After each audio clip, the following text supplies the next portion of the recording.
Welcome right in the coupon for William Hill with the main man, Derek Ferguson. How are you, mate? All right? I'm very well, Shy. Yourself? I'm good, mate. I don't know if you've seen, but we had Charlie Miller on talking you up, mate. He said, what a player you were. Now, I don't know if he'd been out with Gaza that morning, but he was adamant, mate.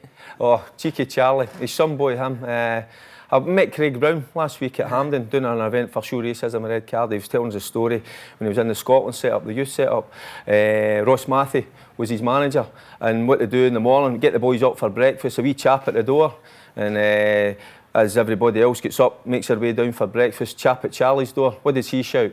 Just leave it outside the door, would you please? You know, that's typical Charlie Miller, but tell you what, one of the most gifted players ever watched. He played on the same side as our Barry.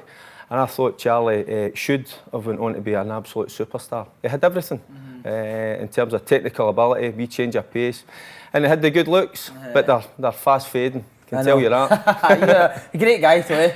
Top notch. And you had a couple of days out with him yourself, Cricklewood, was it? Oh, aye. I used to try and kind of get him to screw the nut a little bit because I saw the way that Barry, the way his career was going, and if he could have just screwed the nut and focused a little bit more, I thought Charlie would have been a top player. Still a really good player, but in my view, he could have done a little bit better. But when I go with these Legends games and play away, he's my roommate, so I'm tagged with having to try and look after him, which is a hell of a job, I can tell you. Right, mate, on at the football. Scotland obviously played 2 games during the week. First couple of games, what did you think under Alex McLeish?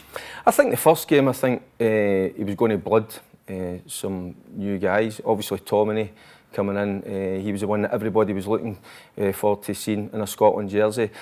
So it was going to be a difficult night because Costa Rica are not a bad side. So it was a difficult one, but after losing that game, we needed a reaction, and we got the reaction against Hungary.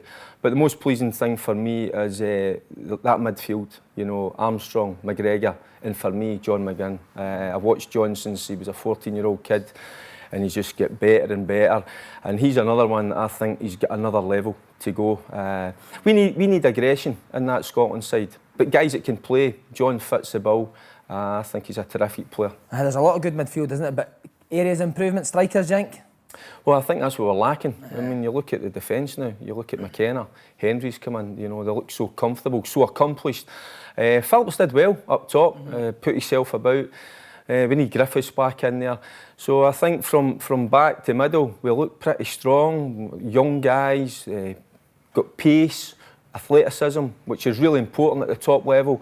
Now, the final piece in the jigsaw for Alec McLeish will be that front two, or that one player you want to play up top. So can we find a wee diamond out there? Griffiths at the moment, he will be the man if he's fit, but can we find another one? What did you make Big Charlie Mulgrew captain? Is that something you see going forward, or do you think it was only temporary? Well, when you're playing with 3 at the back, I think it's important that you've got pace at the back, but also that you've got guys that can make the play, that can pass out from the back. Albeit Charlie did get caught at one, and that was probably his only mistake of the night. But I like guys that have got maybe a culture about them that can pass the ball. Charlie fits the ball, plus he's an experienced player now, and I think you need that beside the young guys like McKenna and Henry. Anyone that wasn't in the squad you'd like to see get a chance? Cummins. Cummins, yeah. I was gutted that he only got, 37 seconds. You know, I'd just like to see him because he's a guy that just plays off the cuff. You know, doesn't matter where he'd be playing in front of 100,000, 100 people. I think you'll still get the same Jason Cummins. And as I say, they say he's a bit of a dafty, but he's not. To me, he's a guy that just loves life, loves playing the game the way it should be, and I'd like to see Jason get a wee bit more time on the park. He's an infectious character, isn't he? Absolutely. On to the weekend's games. Motherwell play Rangers. Motherwell, great result against Celtic. Can you see them pushing for the top 6, or do you think it's too far away for them? It'll be difficult. They've kind of had a topsy-turvy kind of time in the league, but they're a strong physical unit. They certainly can upset Rangers. That's for sure on Saturday. I think it's a lunchtime kick-off, so Rangers are going to have their work cut out. But yeah, at times I enjoy watching Motherwell because talk about the aggression in their game, they certainly bring that to the table. Obviously Rangers as well on the back of 2 losses. How important is this game for them to finish 2nd? I think it's massive. So it is, and it's a real tough place to go, as I said, going to Motherwell. So the players are going to be at it, got to be at it, got to meet that physical presence that Motherwell bring. But most of all, get that win because you know that Rangers support, you know they deserve a little bit better. And you know Graham Murty's done ever so well. He's just kind of hit the wall a little bit in the last couple of games. Do you think finishing second in maybe the Scottish Cup's crucial to him to get the job full time? I think Scottish Cup. I'm not so sure, but irrespective of where it's second, third, I think it's important that they try and win the cup this season. Stop Celtic winning the treble. I think if you look at the Rangers fans, that's what they want. So he's got to try and deliver that, but it's a hell of a task to do that. Nico Cranchar left Rangers this week. How do you look back on his time at the club?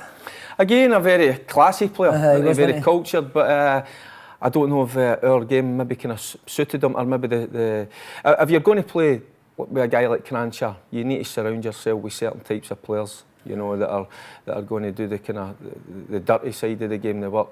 But yeah, maybe through injury as well, we get that bad ACL injury, which didn't help him. But yeah, I think a few of the Rangers supporters that went to watch him, you know, will look back and think, yeah, could have been better, yeah, but nice to see him in a blue jersey, strutting his stuff. See signings like him and Barton, should Rangers continue to go down that route, or do you think better with the Greg Docherty's and the Jimmy Murphys? You've just said it, Greg Docherty. I think you've got to look at the kind of younger guys, guys that are hungry, guys that want to improve. And you look at Cranchar, Barton, you know, that they've played at a high level, they've been there, they've done it. I think that's the way for Graham Murty. Joey Barton, you know. What do you make of your comments? You know, outrageous, you know, because I watched him getting schooled with Ali Crawford. Everybody talks about Scott Brown in the Old Firm game, and Scott Brown had him in his pocket. I watched a game where Ali Crawford actually nutmegged him. I think it was once or twice. And Ali's a good wee player, but he absolutely schooled Scott Brown. So for him to kind of make those comments, kind of sour grapes a little bit to me. On to Celtic, Ross County. Disappointing result for Celtic at Motherwell, especially with them going down to 10 men. Were you surprised at the performance after the Rangers game? It's hard because the expectations of Celtic are so high, you know, so when they don't win again, everybody kind of looks to point the finger at them saying why didn't they win it, but they've still had a fantastic season. They're still, they've won the league, you know, there's no doubt about that. It's can they go on and win that Scottish Cup, but that's what I was just saying earlier. Motherwell at Fir Park, they're a different animal. They're hard to beat up Big there. Boys, so I wasn't too surprised that Motherwell get something out of the game because they had the disappointment of losing to Hamilton.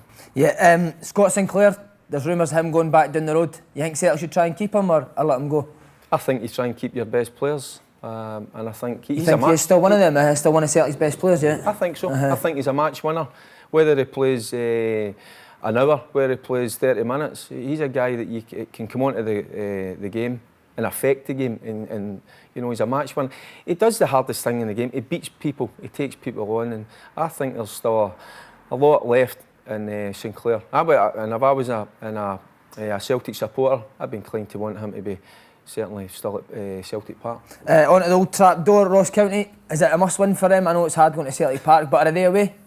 Every game's a must-win game for Ross County, and going to Celtic Park, it's so daunting, isn't it? And if Celtic are at it, there's only going to be one winner, in my opinion. So, looking at the table, you look at Partick Thistle, Hamilton after their result the other night are getting dragged back into it. So you never say never, but they look kind of doomed. And who do you think for the second bottom? Who do you think will finish in that playoff place? Do you know, I've not got a clue, you know, because I think Partick Thistle are a terrific side to watch, good footballing side, but you need to find something else in terms of your work rate, you know, do the dirty side of the game.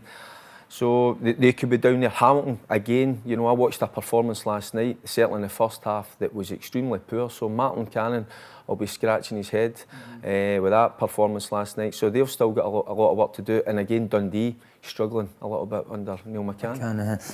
On to the Cup then, mate. We'll start with Aberdeen versus St Johnstone. Yeah, Aberdeen. Well, going to get a few of the boys back from international duty.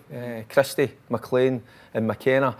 And I think at home, I think they're a good unit, they're a good side. They're having a good season, but I think St Johnstone, albeit the good victory against Hamilton, I think they may struggle there. So I'll take Aberdeen, home win. OK, Celtic versus Ross County?